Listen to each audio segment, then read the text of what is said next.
Finding Your North Star by Martha Beck. My notes from this book are quite short because it's a very interactive, exercise driven book. And I'd highly recommend getting the book, doing the exercises. But these are the takeaways from the non exercise parts of the book. The essential self contains several sophisticated compasses that continuously point toward your North Star. The social self is the set of skills that actually carry you toward this goal. Your essential self wants passionately to become a doctor. The social self struggles through organic chemistry and applies to medical school. Your essential self yearns for the freedom of nature. Your social self buys the right backpacking equipment. Your essential self falls in love. Your social self watches to make sure the feeling is reciprocal before allowing you to stand underneath your beloved's windows singing serenades. This system functions beautifully as long as the social and essential selves are communicating freely with each other and working in perfect synchronicity. However, not many people are lucky enough to experience such inner harmony. For reasons we'll discuss in a moment, the vast majority of us put other people in charge of charting our course through life. We never even consult our own navigational equipment. Instead, we steer our lives according to the instructions of other people. Your essential self formed before you were born, and it will remain until you've shuffled off your mortal coil.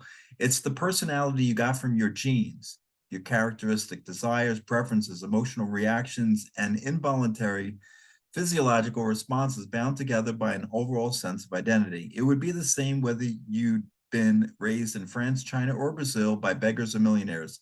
It's the basic you stripped of options and special features. It is essential in two ways. First, it is the essence of your personality. And second, you absolutely need it to find your North Star. The social self, on the other hand, is the part of you that developed in response to pressures from the people around you, including everyone from your family to your first love to the Pope. As the most socially dependent of mammals, human babies are born knowing that their very survival depends on the goodwill of the grown-ups around them. Because of this, we're all literally designed to please others. Your essential self was the part of you that cracked your first baby smile. Your social self noticed how much mommy loved that smile and later reproduced it at exactly the right moment to convince her to lend you the down payment on a condo. You still have both responses. Sometimes you smile involuntarily out of amusement or silliness or joy, but many of your smiles are based purely on social convention. Though your story is probably less horrific than Pam's, I bet my purple socks that your everybody is not really representative of the human species. I'd also bet that you are creating many of the reactions you expect to see in the people around you. If so, then looking closely at your everybody, tearing it into little bits if necessary, is the first step toward breaking destructive patterns and finding support and encouragement in your quest for your own North Star.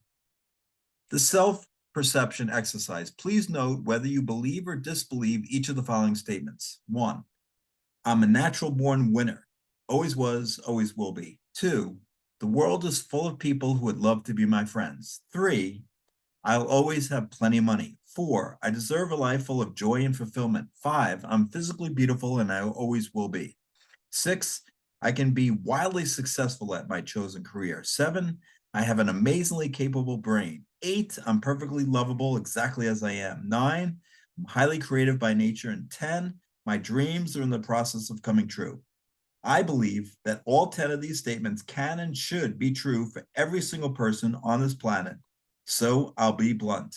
If you marked don't believe on any of the self-image statements, your generalized other is not in the best state. I know a therapist who forbids depressed patients to watch the local news. Journalists are paid to report the most sensational and frightening bits of information they can dig up, and they often have to dig up. Think about it. For every person who goes crazy with an assault rifle, there are probably hundreds who would risk their lives to help a stranger. These people do not get equal time in the news, which is a condensation of all the worst things that ever happened. If you're already feeling a bit shaky, TV news can throw you into a morbid gloom or outright terror. Skip it for a few days. Believe me, if anything really important happens, you'll hear about it.